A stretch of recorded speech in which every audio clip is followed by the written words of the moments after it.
नमस्कार। न्यूज के चौधरी में आप सबका स्वागत है। मैं वीरेंद्र चौधरी एक बार फिर से आपके सामने हाजिर हूं एक नए सवाल के साथ।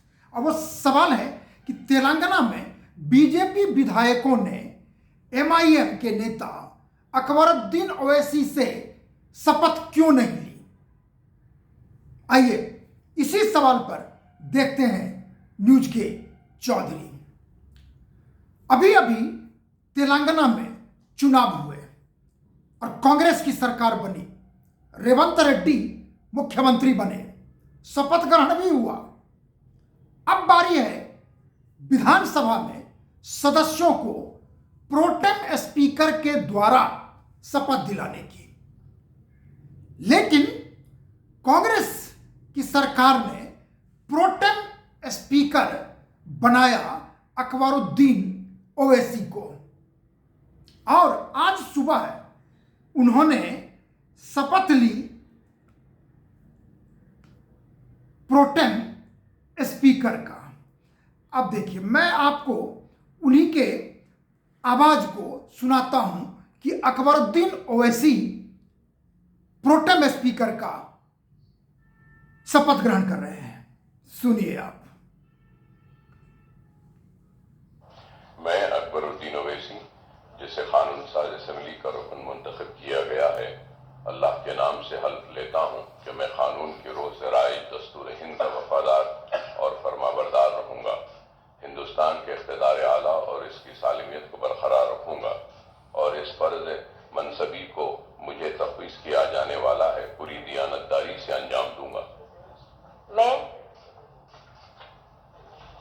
मैं अकबरुद्दीन ओवैसी, रुकने तेलंगाना कानून साज असेंबली, अल्लाह के नाम से हलफ लेता हूँ कि मैं ऐवान के क़वाइद का पाबंद रहूँगा, इन पर अमल करूँगा और आदाब मजलिस को मलहूज रखते हुए ऐवान की रिवायात का एहतराम करूँगा।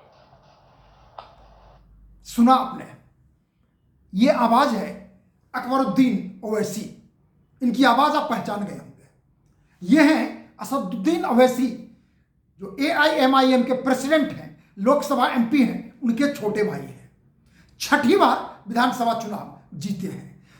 हुआ ये कि जब भी इन्होंने प्रोटेम स्पीकर का शपथ लिया, भाजपा के टी राजा सिंह ने घोषणा कर दी कि वो एमआईएम के नेता अकबरुद्दीन ओवैसी से सदस्यता की शपथ नहीं लेंगे। अब उनकी भी बात सुननी चाहिए आपको। अब देखिए मैं उनकी आवाज भी आपको सुनाता हूं।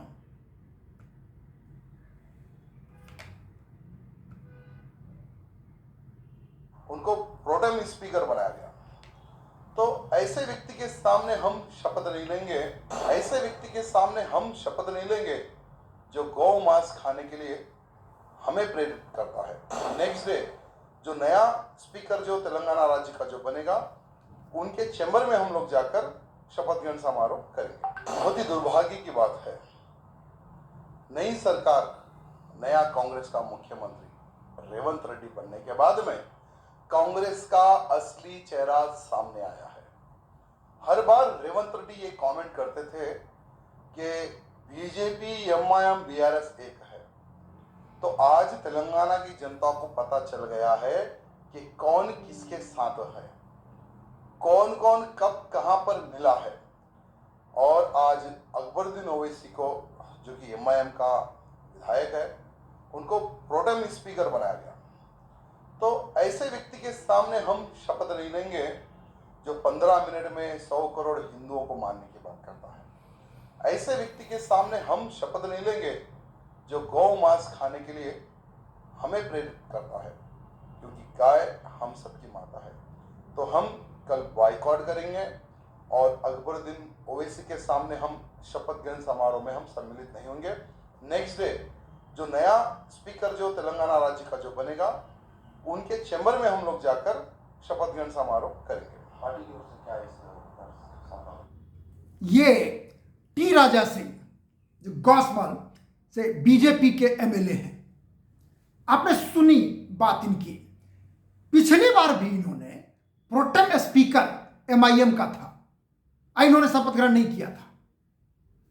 अब इन्होंने बॉयकॉट करने की बात की इंडिविजुअल स्तर पर, और उसके बाद जी किशन रेड्डी, आप जानते होंगे, वो केंद्रीय मंत्री भी हैं और तेलंगाना के बीजेपी के प्रेसिडेंट भी हैं। अब उन्होंने कहा कि वो बायकॉट करेंगे। अब मैं उनकी भी बात आपको सुनाता हूं। ज्यादा मेजॉरिटी नहीं है, सिर्फ 5 लोगों का मेजॉरिटी है। भारतीय जनता पार्टी तेलंगाना स्टेट ने तय किया है सुनिए जो उनकी बात। प्रोटेस्ट स्पीकर का अपॉइंटमेंट जो अकबरुद्दीन को नियुक्त किया गया, हम उसको खिलाफ कर रहे, प्रोटेस्ट भी कर रहे, क्योंकि सीनियर एमएलए है, उनको छोड़कर कांग्रेस पार्टी ने मजलिस पार्टी का व्यक्ति को प्रोटेस्ट स्पीकर का अपॉइंटमेंट करना, वो विधानसभा का जो नियम है, परंपरा है, ये परंपरा के खिलाफ है। ये बहुत सीनियर एमएलए को अपमान भी है। इसलिए हम चाहते हैं जो प्रोटेस्ट स्पीकर जो मजलिस पार्टी का इलीगली अपॉइंट हुआ है, परंपरा के खिलाफ अपॉइंट हुआ है, उनका समक्ष में हमारा एमएलए ओथ नहीं लेंगे। हम रेगुलर स्पीकर आने के बाद ओथ लेंगे, क्योंकि शासन सभा में जो आज तेलंगाना असेंबली में कांग्रेस पार्टी को ज्यादा मेजॉरिटी नहीं है, सिर्फ 5 लोगों का मेजॉरिटी है। क्या होता है पता नहीं, इसलिए इलीगल। देखिए, तो ये हुआ जी किशन रेड्डी का ये कहना कि वो टी राजा सिंह ही नहीं, भारतीय जनता पार्टी शपथ ग्रहण समारोह में शामिल नहीं होगी, बल्कि नहीं हुआ। अकबरुद्दीन ओवैसी से भारतीय जनता पार्टी के 8 एमएलए हैं, उन्होंने शपथ ग्रहण में शामिल होने से इनकार कर दिया। जी किशन रेड्डी का यह भी कहना है कि बीजेपी को 8 सीटें मिली है। पिछली बार 2018 में सिर्फ 1 सीटें थी। पिछली बार 2018 के चुनाव में सिर्फ 7% वोट था। अब की बार 14% वोट मिला है बीजेपी को। और जैसा आपने सुना, चाहे वो राजा सिंह हो, चाहे वो जी किशन रेड्डी हो, सबने यही कहा, चूंकि एमआईएम का नेता प्रोटेम स्पीकर है, इसलिए हम इसमें शामिल नहीं होंगे। बल्कि बीजेपी के राज्यसभा सांसद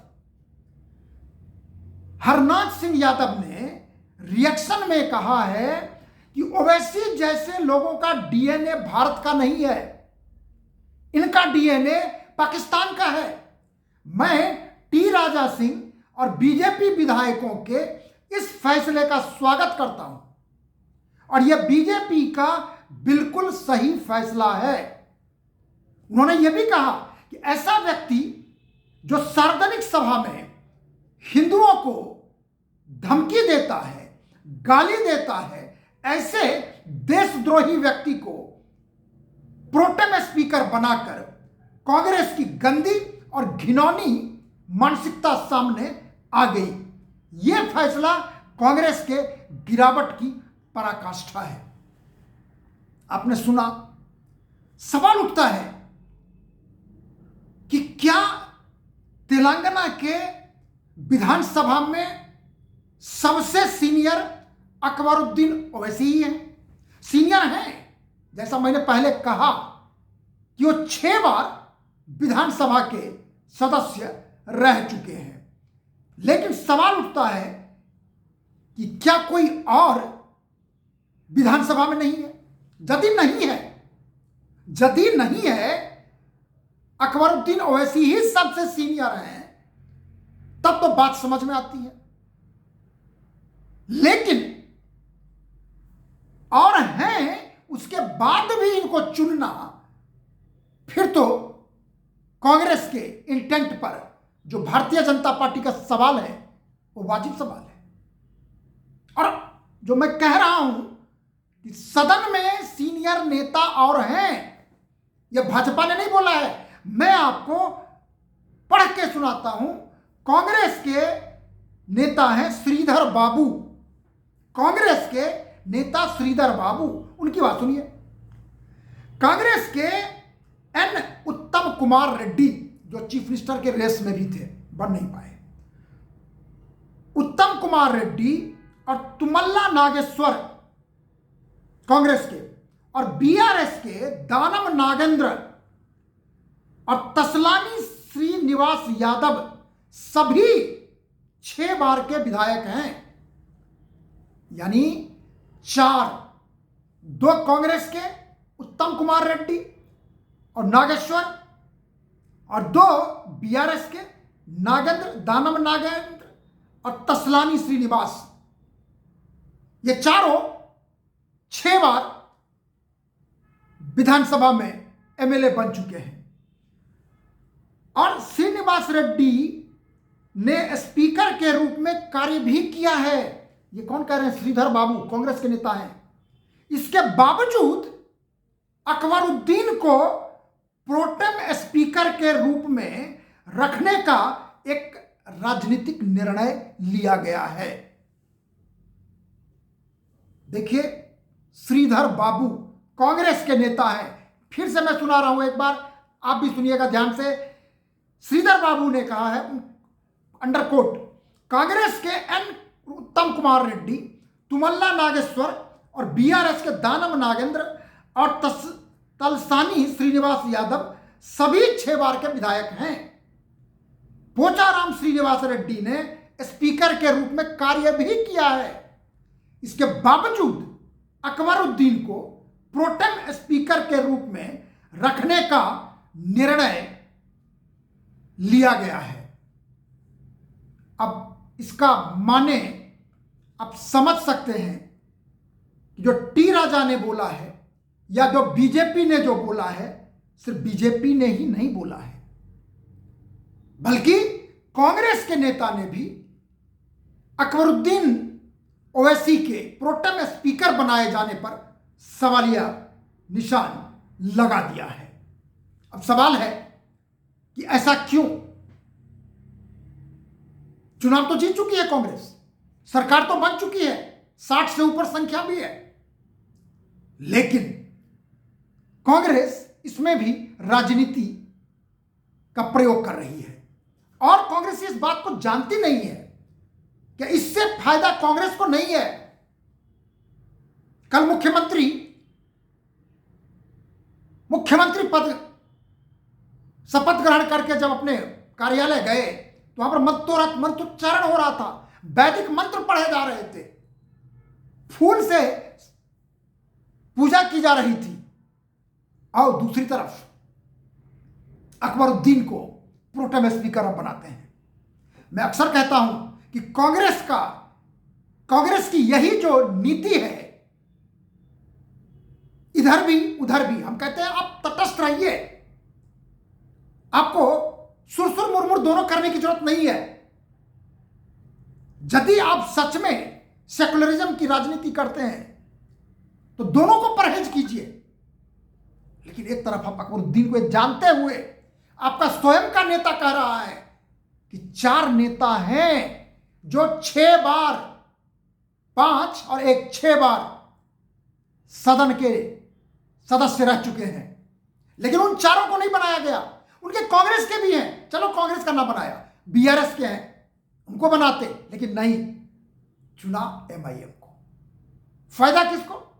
एमआईएम को और दूसरी तरफ भाजपा को। अब पोलराइजेशन कर रहे हैं। अभी लोकसभा चुनाव होगा, अब जानते हैं कि पिछली बार 17 में से 4 सीटें मिल चुकी है बीजेपी को, और यही राजनीति करते रहेंगे तो हो सकता है आने वाले चुनाव में वोट शेयर तो बढ़ा ही है, 14%, सीटें बढ़ी ही है, हो सकता है लोकसभा में भी 8 सीटें मिल जाए। अब तब रोएंगे आप कि भाजपा चाहे संघ पोलराइजेशन कर रही है। पोलराइजेशन तो आप खुद ही कर रहे हैं। इसलिए मैं समझता हूं कि प्रोटेम स्पीकर का रोल बहुत ज्यादा नहीं है। जब तक स्पीकर का चुनाव प्रोटेम स्पीकर नहीं कर लेते, सदस्यों का शपथ ग्रहण नहीं करा लेते, तब तक ही है उनका रोल। एक बार सदन के स्पीकर चुन लिए गए, उसके बाद उनकी भूमिका खत्म। एक पोस्चरिंग है, एक सिंबॉलिक अर्थ है, और उस सिंबॉलिक अर्थ में आप, और इतना ही यदि आपको प्रेम है, तो मैं कहता हूं कि क्या कांग्रेस में इतना दम है? यदि आप एमआईएम को ही बनाना चाहते हैं तो एमआईएम को बना लीजिए स्पीकर, ओवैसी साहब को तैयार कर लीजिए, तो भाई स्पीकर आप ही दे दीजिए अपना। वो तो नहीं करेंगे आप, तो फिर ये दोहरी चाल क्यों? आप भी सोचिएगा। जबरन सामान्य स्थिति में इस तरह के प्रयोग करना राजनीति को शुद्ध रूप से पोलराइज करने का एक प्रयास है। और आखिर में, यदि आपको कार्यक्रम अच्छा लगता है, इसे आप लाइक करें, शेयर करें, और यदि कुछ कहना चाहते हैं तो कमेंट सेक्शन में जाकर अपनी बात जरूर लिखें। और आखिर में मेरे यूट्यूब चैनल @न्यूज के चौधरी को सब्सक्राइब जरूर करिए। आपसे मेरा ये हार्दिक निवेदन है। बहुत बहुत धन्यवाद। नमस्कार।